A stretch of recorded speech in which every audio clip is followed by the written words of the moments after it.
Part of it was Celtic sloppiness. I think part of it, too, is just the way the Warriors play defense. Everybody seemed like they were really active. Steph Curry's been really good defensively these entire playoffs, and Draymond was flying around everywhere. Wiggins is flying around everywhere. And I just think for the Warriors, it's something that they're, of course, able to create.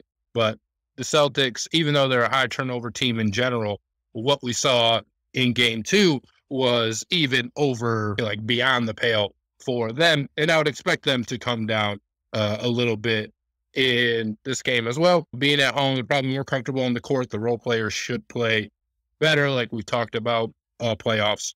And with just guess what the Celtics are trying to do. I expect them to come out sharper in game 3, and I expect game 3 to be the closest of either of these two games. Not that, well, game 2 wasn't really close, but game 1 was pretty close, honestly, for the most part, even when the Warriors were up 12. It didn't feel like the game was over. And in the first 3 minutes of the fourth quarter, the Celtics were able to cut it to 3, and then it was just seesaw back and forth until the Celtics were able to really bomb the game wide open. Last game, not so much. So I'd expect game 3 to be the closest, like from start to finish, all the way through. And I think it makes for an exciting game. And while I think the Celtics will still have more turnovers than they would like, you would hope that it's not the same kind of problem as it was in game 2. And I think it's a great point that you made about Tatum, where he is super aggressive after these losses in the playoffs and coming home. I think it's a perfect recipe for him to have one of those like superstar type games that we've seen him had in the playoffs. And if there's any time for him to have it, it's definitely right now. Absolutely. If they are going to have a better game 3, the Celtics have got to figure out how to play the third quarter. It's been awful to them so far in these NBA finals. They've been outscored in the 2 games, the third, 73-38.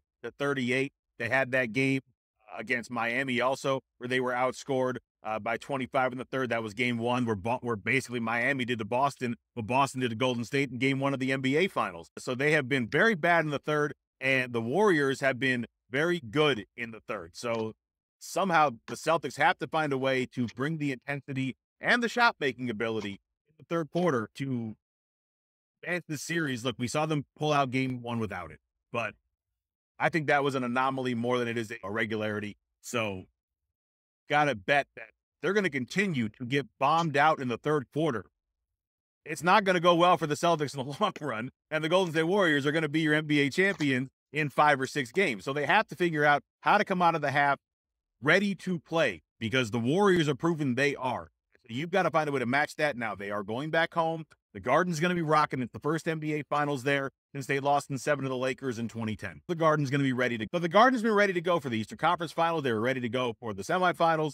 And yet, for whatever reason, the Celtics are still just 5-4 at home. You are 1 game over 500 in the playoffs at home. You've been so good on the road. That's the whole reason you are here. You have got to find a way to bring that intensity when you are in front of your own crowd. Like you said, expect the role players to step up.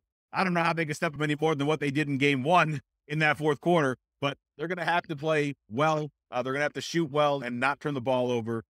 Find a way to take a 2-1 lead and hold home court for 1 more game. Doesn't sound like you're expecting it for game 3. I think I'm with you. It's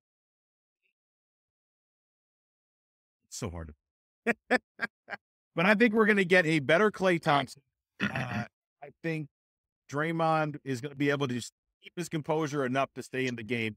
Seen from Steph what he's able to do. I think that's going to be enough to defensively get in front of the guys that need to stay in front of. Let Tatum and Brown get theirs. Tatum might have a big game of 40 points. I think it's going to be a great game, but I think I'm with you. Golden State, I think, takes game 3 ever so slightly. 3. Yeah, like to me, the Celtics are a little weird because it still feels, I know they're in the finals, it still feels like a team that's maybe not ready yet. But like they're here, and they won game 1 with one of the more impressive finals fourth quarters we've ever seen. But it just still feels like there's something that's off with them. Maybe it's just in contrast to Golden State because we've seen them here so many times. But I don't know. I've just, even if the Celtics win, I said, maybe a good team.